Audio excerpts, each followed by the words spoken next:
Alors Stéphane Lebègue, société Stécomat. Nous sommes l'importateur FarmDroid pour la France et la Belgique.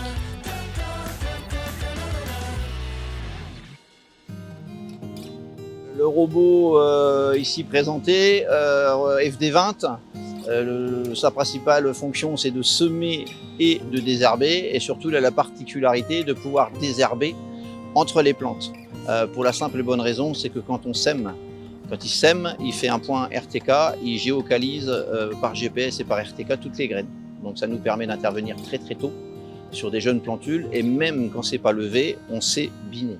Nous, on était invités par l'organisation, déjà c'est sur le site d'un de nos clients qui a un robot FarmDroid.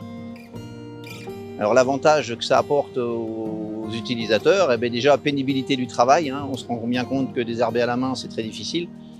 Pénurie de personnel, la technologie est simple, hein, c'est des panneaux solaires qui font de l'énergie. Cette énergie est mise dans des batteries pour qu'ils puissent fonctionner la nuit. L'exploitation, généralement, l'achète. La location est très difficile. Après, une exploitation qui fait 20 hectares de betteraves et du colza est capable de financer un robot. On a en place en France un concessionnaire, partenaire, qui nous aide à les gérer et surtout à les suivre dans la Marne et dans l'Aube pour des agriculteurs qui sont en production d'oignons et de betteraves sucrières. Ils sont tous équipés comme celui-ci, sauf qu'on vient rajouter par rapport aux besoins de l'agriculteur s'il faut rajouter des éléments de semis ou des éléments de binage. Toute la gestion du désherbage, c'est de pouvoir détruire les adventices en maintenant évidemment la culture qu'on veut, qu'on a semée en place.